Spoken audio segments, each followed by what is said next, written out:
귀한 찬양 감사합니다.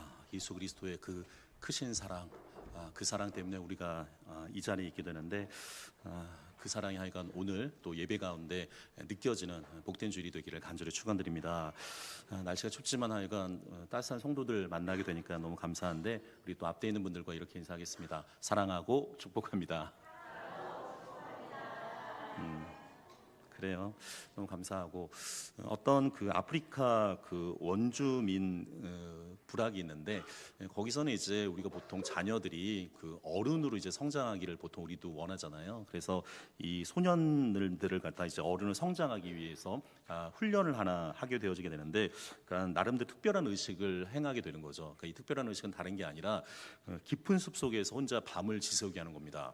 이거 되게 쉽지 않은데, 저도 예전에 저희 친구랑 사촌 동생이랑 그 캠핑을 한번 한 적이 있었는데, 이게 깜깜한 밤에 그냥 텐트 하나 치고 이게 지내는 게 보통 일이 아니더라고요. 그냥 진흙같이 어두운 밤에 그래도 이제 남자 3명이 자긴 자는데 이게 쉽지가 않은데, 이게 깊은 산속 혼자 이렇게 그 밤을 지새우는 게 보통 일이 아니거든요. 그것도 이제 미성년자인 소년들이 이렇게 세우는 게 보통 일이 아닌데, 이게 어둠이 짙어지게 됩니다. 그리고 또 짐승들이 그 울게 되잖아요. 그러면 이 조그만 이렇게 진짜 낙엽 하나 떨어지는 소리에도 굉장히 무서울 수가 있는데, 이 짐승들이 막 이렇게 울음소리가 사방에서 이제 울려 퍼지는 거죠. 그러면 사람들이 기본적으로 이 두려움과 공포가 이렇게 밀려들게 되어지게 되는데, 근데 놀라운 건 있습니다. 그렇게 이제 하룻밤을 지나게 되고, 이게 아침 햇살이 마치 영화처럼 이렇게 숲을 비추게 됐을 때, 그것을 경험했던 소년 한 사람 한 사람은 놀라운 경험을 하게 되는데, 왜냐하면 바로 곁 나무, 그러니까 이 바로 곁 나무에서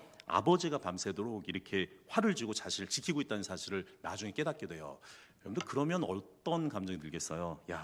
내가 혼자가 아니었구나. 혼자가 아니었고, 내가 이 어두워서 보지 못했을 뿐 아버지가 처음부터, 이 아버지는 잠도 못 자고 계속 이 아들을 지키고 있었던 거죠. 우리 아버지가 처음부터 끝까지 나와 함께 계셨구나. 그 감격이 있는 것을 보게 됩니다. 그런데 우리가 인생을 살아갈 때 그런 경우가 있어요. 마치 혹독한 인생의 겨울을 지날 때도 하나님께서 우리와 늘 함께 계심을 믿는 믿음의 백성들이 되기를 간절히 축원드립니다.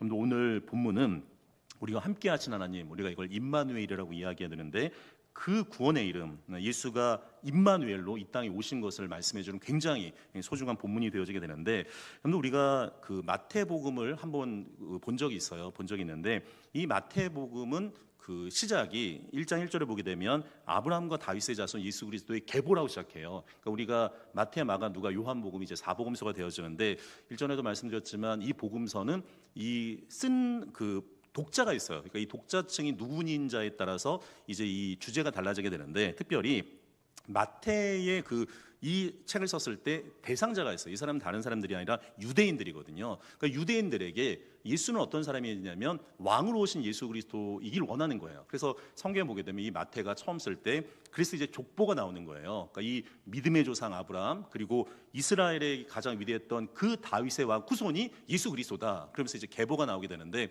우리가 설교 몇 주 전에 제가 말씀드린 적이 있는데, 한번 복기해 보시게 되면 이 족보를 보게 되면 처음에 성경 볼 때 굉장히 당황스럽죠. 낳고 이게 누구 이름인데 그냥 낳고 하는데, 근데 우리가 한번 확인한 적이 있었는데, 이 마태복음 1장 1절부터 17절까지 보게 되면 여기에는 인간의 실패와 상처를 숨김없이 드러낸 족보라고 제가 말씀을 드렸는데, 여기에 보면 5명의 여성 이름이 나와요. 그 다말이라는 이름이 나오고, 라합이라는 이름이 나오고, 룻이라는 이름이 나오고, 우리아의 아내가 나오고, 오늘 성경에 나오는 마리아가 나오게 되는데, 공통점이 있어요. 이 공통점은 이 5명의 여인들이 모두 흠이 많고 연약한 이들이에요.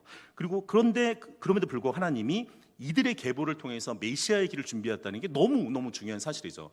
특별히 저는 이렇게 좀 비유할 수가 있는데, 여러분들, 이게 그 녹슨 관이 있다고 한번 생각해 보세요. 예전에 그 아파트가 오래되게 되면 이게 관이 오래돼 갖고 이게 녹물이 나올 때가 있거든요. 그러니까 이 관이 당연히 녹슬었기 때문에 이 녹슨물이 나오죠. 이건 이제 우리가 생각하는 당연한 생각인데, 여러분들, 이게 신앙이 조금 도와지려고 하면 이게 그냥 보통 정도가 아니라 우리가 정말로 하나님을 감동시킬 정도의 믿음을 가지려면 인과율이라는 걸 뛰어넘어야 돼요. 그런데 인과율이라는 건 원인과 결과가 있는 거죠. 그러니까 우리가 공부를 할 때는 인과율이 되게 중요해요. 그러니까 뭐 Y라는 책이 있는 것처럼 왜 그럴까? 그러니까 이 원인에 대한 결과를 이성적으로 이렇게 발자취를 따라가는 거예요. 그게 이제 학문이 되어지게 되는데, 여러분들 공부는 그런데 여러분들 신앙은 그렇지 않습니다. 신앙은 이 인과율을 벗어났을 때 더 크신 하나님을 만나게 돼요. 특별히 이게 분명히 녹슨과는 녹슨물이 나와야 되는데, 여러분 오늘 성경 말씀 그 족보를 잘 보게 되어지게 되면 오히려 그 인과율을 뛰어넘는 하나님을 보게 돼요. 그 인과율 속에 있는 우리에게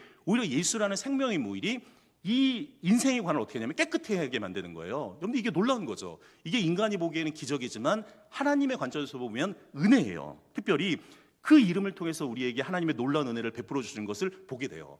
저는 특별히 이 괴테 얘기를 자주 하는데, 이 독일의 문호인 괴테가 그런 얘기를 하거든요. 먼지도 빛을 받으면 빛이 난다고 하는데, 여러분들 우리 인생이 그런 거죠. 에베소서의 말씀 보게 되면 본질상 우리가 진노의 자녀였지만 하나님의 은혜를 받게 되어지게 되면 우리 인생이 달라지게 돼요. 사랑하는 엘메 성도분, 하나님의 놀라운 은혜의 빛이 오늘 이 예배 가운데도 함께 있기를 간절히 축원드립니다.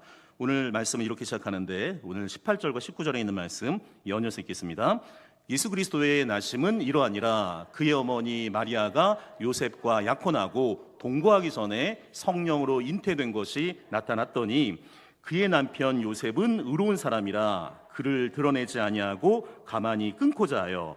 자, 오늘 성경 보면 이제 예수 그리스도의 족보가 17절까지 나온 다음에 18절에 보게 되면 뭐라고 되냐면, 예수 그리스도의 나심, 이 탄생은 이러하다고 이제 설명을 해줘요. 자, 근데 오늘 보면 중요한 두 사람이 등장합니다. 그러니까 이 예수 그리스도의 탄생에 중요한 육신의 아버지인 요셉과 육신의 어머니인 이 마리아가 나오게 되는데, 오늘 말씀 잘 보시게 되면 이 그의 어머니 마리아가 요셉과 약혼을 해요. 여러분들 이게, 저는 이제 약혼 세대는 아닌데 예전에 이제 어르신들 가운데 약혼하신 분이 있는데, 이 이스라엘 입장에서 보게 되면 그 당시에 약혼은 거의 결혼과 동등한 이 법적인 권리가 있는 거거든요. 그러니까 이게 보시게 되면 마리아와 요셉이 약혼을 했어요. 자, 이게 거의 결혼과 같은 이제 법적인 조약이 됐는데, 보시게 되면 동거하기 전에, 그러니까 함께 지금 살기 전에 보시게 되면 마리아가 잉태를 했어요. 근데 어떻게 잉태했다고요?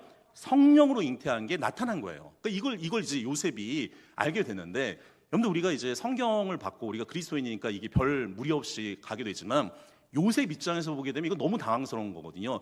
이게 지금 성령으로 잉태된 사건은 역사상 전무후무예요. 앞으로도 일어나지 않을 일인데 이거를 갖다가 요셉이 2000년 전에 경험을 한 거예요.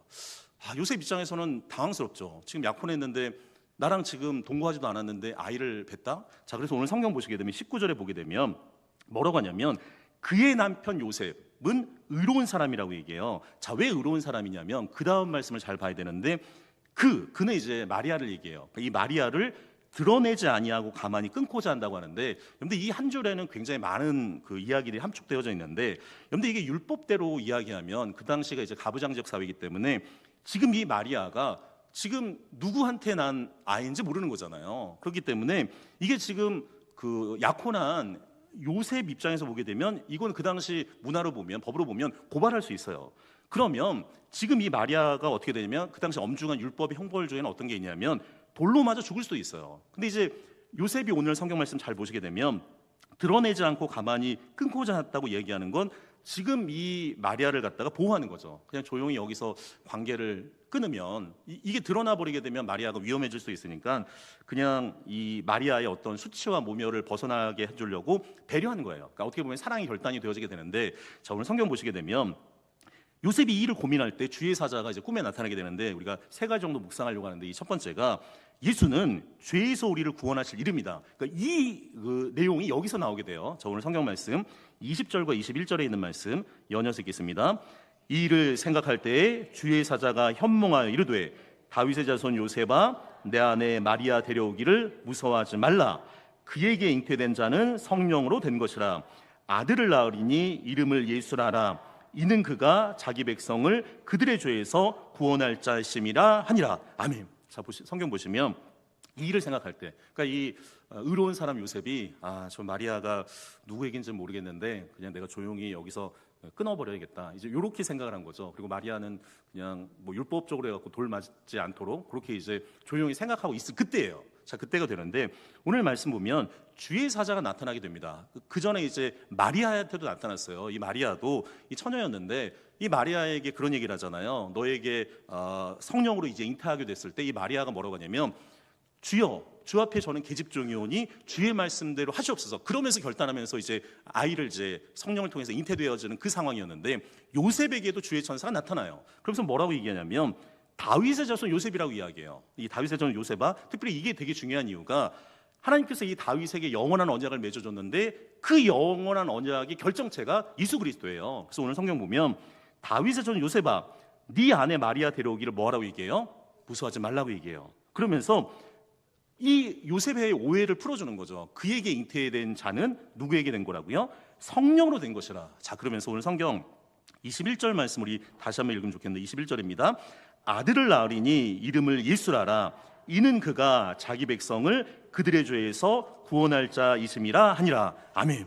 근데 이거 너무 중요한 이야기예요. 왜 중요한 이야기냐면 지금 이 아기 이름이 예수예요. 그런데 예수라는 말은 여호와는 구원하신다는 뜻이에요. 우리가 예수님을 믿는데 예수님 이름 뜻도 모르면 안 되잖아요. 그 하나님께서 우리를 구원하신다 그런 뜻이 되게 되는데, 그런데 이 말에는 굉장히 중요한 이야기가 있어요. 왜 예수가 이 땅에 오셨는지 그 이름을 분명히 담겨져 있는데 죄에서 우리를 구원하시기 위해서 예수가 오셨다는 거예요. 이 예수라는 이름 안에 인간의 모든 죄 문제에 대한 하나님의 완전한 해답이 있어요. 예전에 지금은 돌아가셨지만 고 김중고 목사님이라는 분이 계시는데 이분이 이제 한국 대학생 선교회 이제 CCC라고 이야기하는데 이분이 이 한국 대학생 선교회 CC 우리 한국에서 처음 설립하신 분인데 저도 이제 거기 선교단체에 있었는데 보면 이게 1년에 한 번씩 이렇게 여름 캠프를 하게 되거든요. 그 당시만 해도 한 8,000명 이상, 지금도 뭐 그렇게 모이게 되는데, 야, 이게 장관이에요. 그러니까 이 청년들이 한 8,000명, 거의 이제 10,000명 가까이가 모여서 이제 집회를 하게 되는데, 지금이야 뭐 시대가 바뀌어갖고 뭐 리조트에서 나거나 뭐 이런 데서 하게 되는데, 예전에는 그냥 텐트 하나에다가 4명이 자고 막 비 와도 그냥 거기서 이렇게 잤던 기억이 나는데, 저녁에 이제 집회를 해요. 근데 이제 이분의 트레이드 마크 중에 하나가 뭐냐면, 설교 중에 하나가 뭐냐면 백문일답이라는 게 있어요. 그러니까 말 그대로 100개의 질문을 던지면 답은 뭐예요? 딱 하나예요. 근데 하나인데 그 답이 예수 그리스도예요. 자, 그래서 여러분 우리가 시간상 100개를 할 수는 없고 완전순 7개만 좀 하려고 하는데 답은 뭐라고요? 좋습니다. 그러니까 소리를 조금 더 톤을 높여갖고 해주면 좋은데, 제가 질문 던지면 이 답을 한번 외쳐보는 건데, 놀라운 건 뭐냐면 저도 예수 그리스도 이게 뭐야 뭐 처음엔 그랬거든요. 근데 이 예수 그리스도를 외치면 외칠수록 마음에 뜨거움이 생겨요. 우리도 그 경험을 좀 하시면 좋겠는데, 제가 질문 자막 나와 있을 텐데 한번 읽겠습니다. 답은 뭐라고요? 예. 죄와 죽음의 권세 앞에서 인간에게 유일한 길이 되시는 분은 누구입니까? 하나님이 인간을 향해 보이신 가장 분명한 사랑의 증거는 누구입니까? 우리의 죄값을 대신 담당하시고 십자가에 달리신 분은 누구입니까? 무덤을 이기고 다시 살아나 죽음을 정복한 분은 누구입니까? 믿는 자에게 구원의 확신과 새 생명을 주시는 분은 누구입니까? 삶의 방향을 잃은 자에게 길이요 진리요 생명이 되시는 분은 누구이십니까?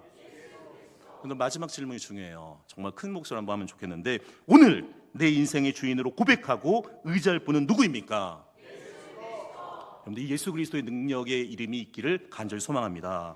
여러분들 예수란 이름은 단지 성경 속의 한 인물이 아니라 오늘 나의 죄 그리고 나의 과거 나의 현재를 구원하신 이름이에요. 여러분들 그 이름에 우리 인생을 맡기는 믿음의 백성들이 되기를 간절히 축원드립니다. 근데 두 번째는 임마누엘은 우리와 함께 하신 하나님이 되는데, 마태는 예수님을 또 이렇게 소개해요. 자, 22절과 23절에 있는 말씀 연이어서 읽겠습니다. 이 모든 일이 된 것은 주께서 선지자로 하신 말씀을 이루려 하심이니 이르시되 보라 처녀가 잉태하여 아들을 낳을 것이요 그의 이름은 임마누엘이라 하셨으니 이를 번역한즉 하나님이 우리와 함께 계시다 함이라. 아멘. 이게 너무너무 중요한데, 우리 성경 보면 이 모든 일이 된 것, 특별히 갑자기 처녀를 통해서 성령을 통해서 잉태하고, 그리고 이 요셉을 통해서 하나님이 이 예수 그리스도를 보호한 이 일련의 사건들, 이게 왜 이런 일이 벌어졌느냐? 오늘 성경 보면 주께서 선지자로 하신 말씀을 이루려 하심이라는 거예요. 여러분들 우리가 성경은 예언과 성취의 사건이거든요. 그래서 이제 구약은 예수 그리스도가 오신다, 신약은 예수 그리스도가 오셨다예요. 저는 성경 보면 특별히 23절을 잘 보시게 되면 성경에 보라가 나와요. 보라. 이제 보라라는 말이 있는데, 거기에 보면 제가 미안할 건 아닌데 성경 보게 되면 조그맣게 보라 앞에 글자가 써져 있어요. 뭐라고 돼 있죠? 기억이라고 써져 있어요. 근데 이게 오타가 아니에요. 이게 다 일부러 이렇게 써놨는데, 보시게 되면 그 옆에 성경 보면 각주가 달려 있어요. 영어로 풋노트라고 하는데, 보시게 되면 이 기억이라고 써져 있고 뭐라고 돼 있나요? 7장 14절. 이사야예요, 이사야. 이사야 7장 14절인데 이게 놀라운 게 뭐냐면 여러분 이사야 선지자는 기원전 8세기에 말씀을 전했던 사람이거든요. 특별히 이 이사야서가 66권이 있어서 작은 성경이라고 불려지게 되는데 이 이사야 7장 14절에 있는 말씀이 오늘 이 가운데 성취가 된 거예요. 여러분들 보라라는 말은 늘 이야기 드리지만 이게 헬라어에도 이렇게 문장보호가 없기 때문에 보라라고 하는 건 강조용법이에요. 그러니까 자세히 성경을 봐야 되는데 보라, 처녀가 잉태하여 아들을 낳을 것이다. 근데 처녀가 잉태하여 아들을 낳을 수 있는 건 아니에요. 그런 일이 어디 있어요. 근데 이게 이 놀라운 하나님의 기적이 나타나게 되어지게 되는데 자, 그런 일이 벌어지는데 그의 이름을 뭐라고 얘기한다고요? 임마누엘이라고 해요. 여러분들 예수라는 이름이 여호와는 우리를 구원하신다는 이름도 있지만 오늘 예수의 이름이 또 하나가 있어요. 그 이름이 뭐예요? 임마누엘이에요. 그래서 오늘 성경 보면 이 마태가 자세하게 설명해 주는데 이 임마누엘을 번역하면 뭐라고 있나요? 하나님이 우리와 함께 계시다. 그러니까 이 예수는 우리의 구원자가 될 뿐만 아니라 우리와 함께 하시는 분이라는 거예요. 여러분들 이 예수 임마누엘 이름이 너무 중요하게 되는데 자막 한번 보여주게 되면 여러분들 이 여호와는 구원하시다. 이 뜻은 이제 예수가 무엇을 하셨는지 알려주는 거예요. 우리를 구원하실 분이라는 그 사역을 알려주지만 임마누엘, 하나님이 우리와 함께 하시다는 건 그분이 누군지를 우리에게 알려주는 거예요. 나중에 마태복음 맨 끝장 28장에 보게 되면 예수님의 지상 대명령이 있어요. 그때 마태복음 28장 20절에 보게 되면 주님이 그런 얘기를 하거든요. 그러니까 승천하면서 제자들에게 세상 끝날까지 너희와 항상 함께 있으리라. 여러분들 하나님이 함께 하신 게 임마누엘이에요. 제가 늘 이야기하지만 여러분들 창세기부터 요한계시록까지 하나님이 함께 하시는 걸 동행의 복이라고 하는데 그게 성경에서 나오는 가장 큰 복이에요. 사랑하는 엘리메 성도 여러분, 하나님이 함께 하시는 임마누엘의 복이 늘 함께 있기를 간절히 축원드립니다. 사진 하나 좀 보여주시면 좋겠는데 사진 한번 보여주시면 저분은 그 미국의 목사님이신 필립 브룩스라는 목사님이 되는데 여러분들 오늘 우리가 찬송가 120장을 불렀는데 이 120장이 오 베들레헴 작은 고리예요.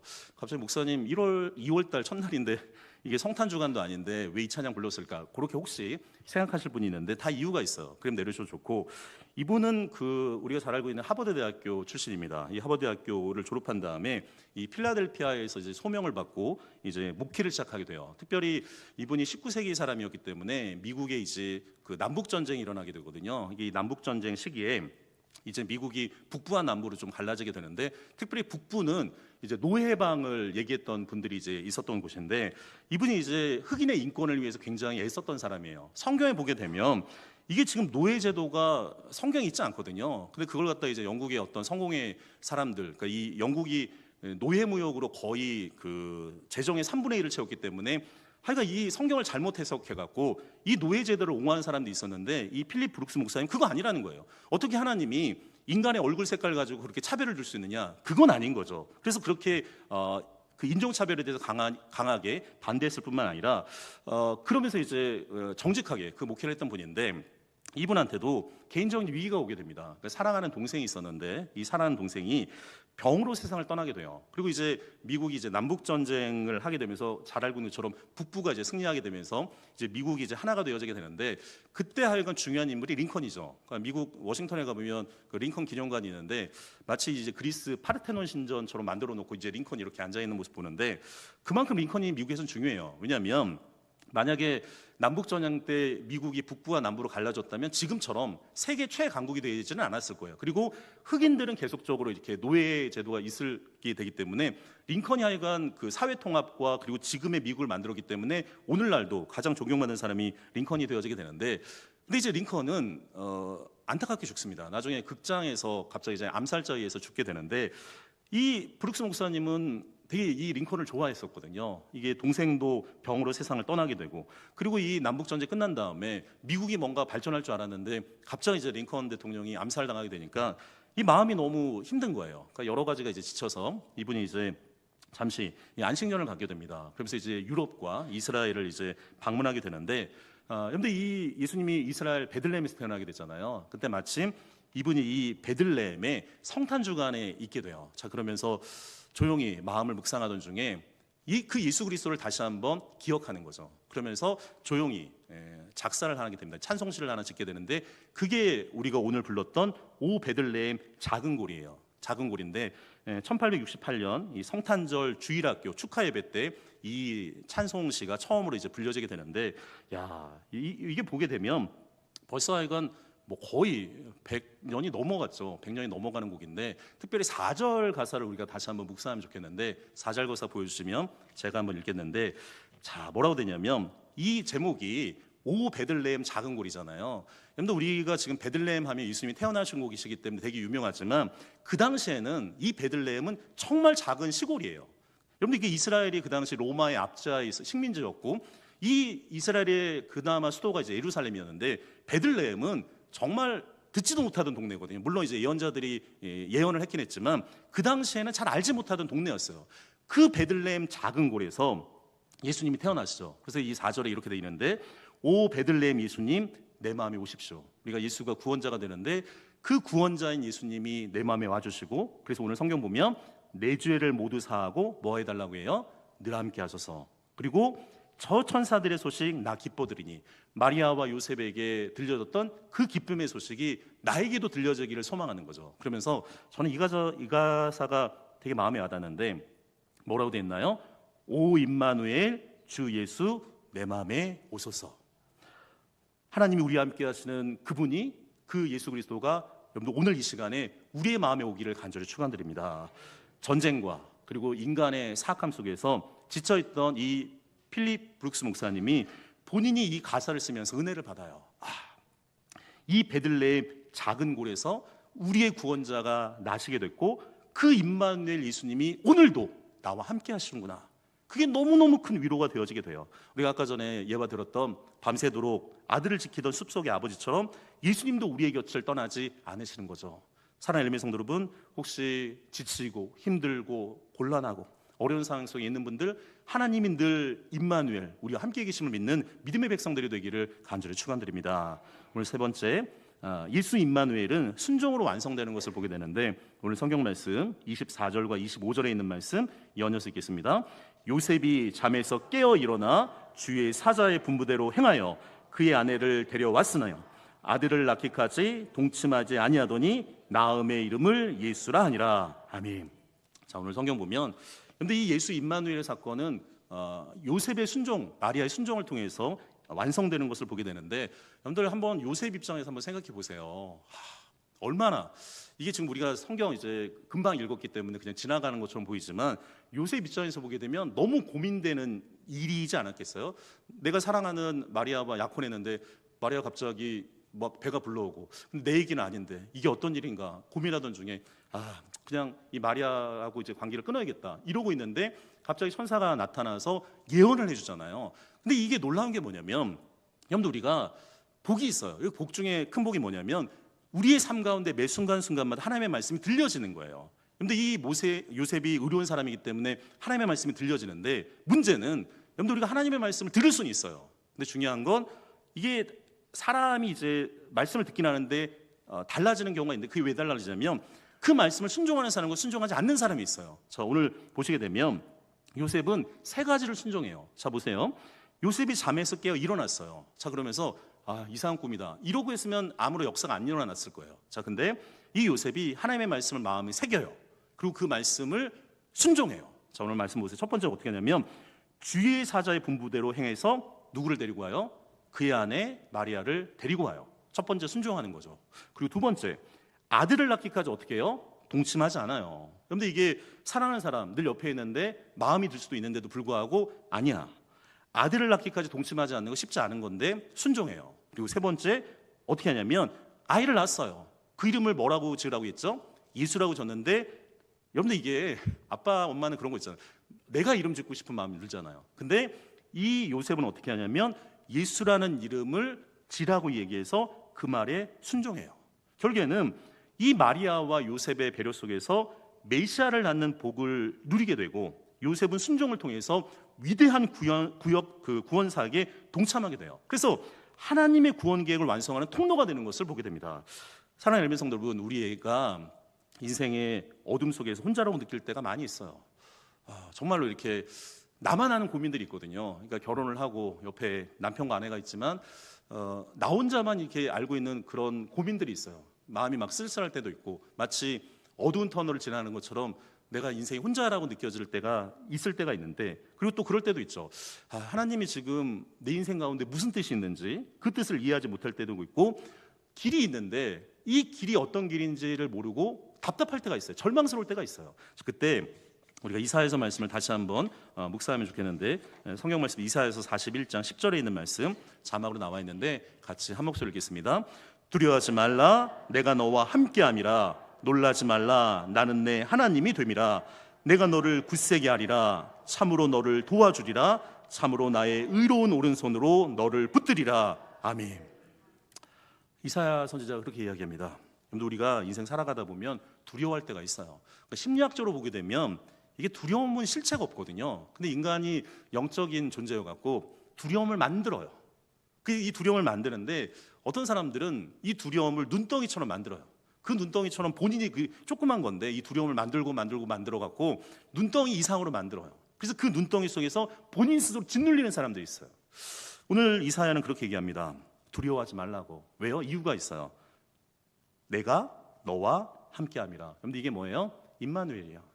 하나님이 너와 함께하기 때문에 두려워하지 말라고 이야기해요. 근데 하나님이 계시게 되면 사람과 사건들을 두려워할 이유가 없어요. 오늘 또 성경은 뭐라고 하냐면 놀라지 말라고 얘기해요.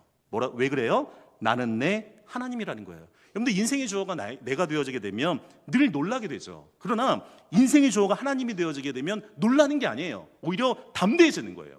여러분들 우리의 삶 가운데 하나님의 담대함이 있기를 간절히 축원드립니다. 그래서 오늘 성경에 뭐라고 하냐면 내가 너를 굳세게 하리라. 믿음이 없으니까, 우리에게 믿음이 없으니까 참으로 강조를 해요. 참으로 너를 어떻게 해준다고요? 도와준다는 거예요. 임마누엘 하나님이 도와준다는 거예요. 그리고 또 한 번 우리가 믿음이 없으니까 다시 한번 강조해요. 뭐라고 해요? 참으로 나의 의로운 오른손으로 너를 붙들어준다는 거예요. 그런데 이게 손이라고 하는 건 구약에서는 하나님의 능력을 이야기해요. 하나님의 의로운 오른손으로 너를 붙잡아준다는 거예요. 사랑하는 성도 여러분, 두려워하지 않기를 소망합니다. 왜냐하면 임마누엘 하나님이 계시기 때문에 그래요. 놀라워하지 않기를 소망합니다. 내 하나님이 있기 때문에 그래요. 하나님이 너를 굳세게 하고 너를 도와주고 의로운 오른손으로 너를 붙들어 주신다고 하나님께서 말씀해 주시는 거죠. 사랑하는 성도 여러분, 우리가 혼자가 아니에요. 우리가 버려지지 않았어요. 우리가 우연히 이 자리에 있는 존재가 아니에요. 임마누엘의 이름으로 오신 그 예수, 그분이 오늘도 우리와 함께 하심을 믿는 믿음의 백성들이 되기를 간절히 축원드립니다.